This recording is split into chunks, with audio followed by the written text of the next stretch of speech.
Hi everybody. I wanted to send out this little video to get you thinking about some options for our art and music session on the 25th, this Saturday.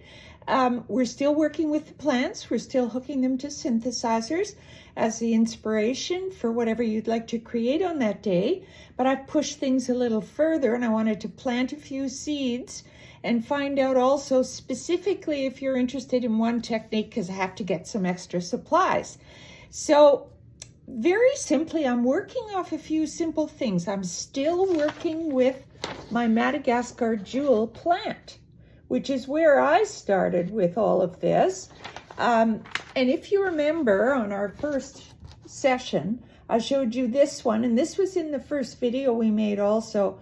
I made my impression of what my plant sounds like using inks. And I've always talked about augmenting this with stitching. And so a lot of people these days are augmenting paintings or photographs with embroidery or stitching. So don't think you have to restrict yourself once you have completed your painting. You can move in other directions, you can add stitching, you can add collage, etc., etc.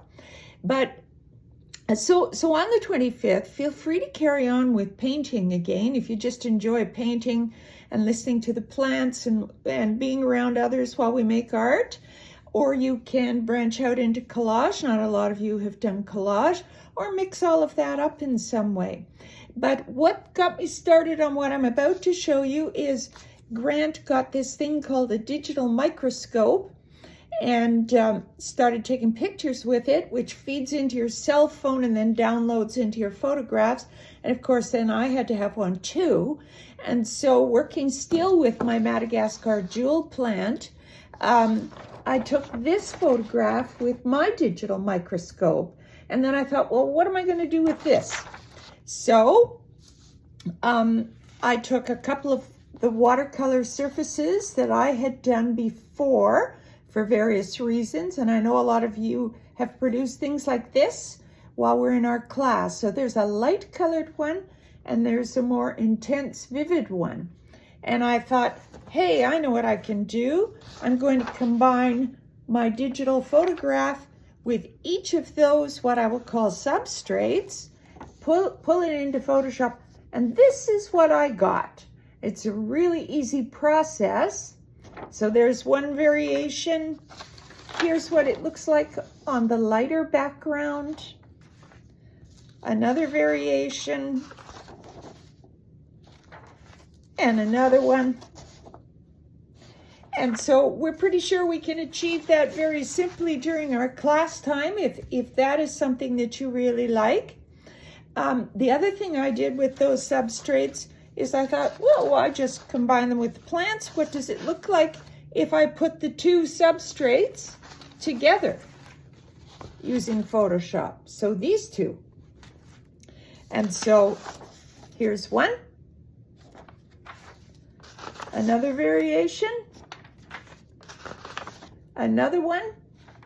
And finally, here's one light and two dark substrates put together. Really easy to do in Photoshop. So what'll happen on that Saturday is a couple of us will bring our laptops that we have Photoshop on, and if that's the way that you want to go, you will sit with us while we design it, and then we'll print it for you. So here's the really exciting one. When I saw the veins on this, I thought, now what can we do to make something of that? And so I created this.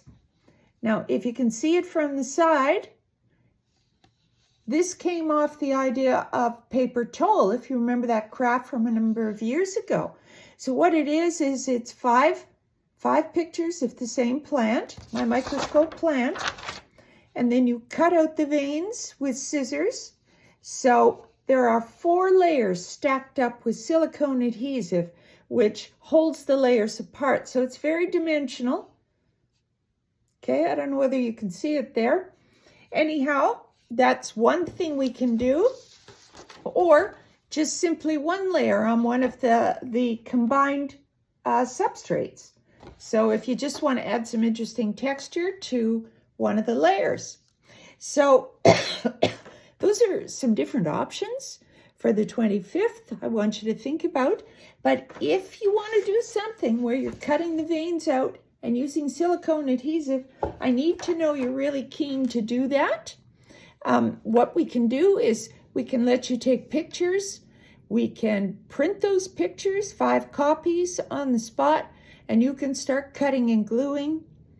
Or you can bring us a picture and we can print and you can cut and glue. So there's all kinds of different ways we can do this. But what you do need to let me know is if you want to do any of the cutting and gluing, I have to get some supplies for you.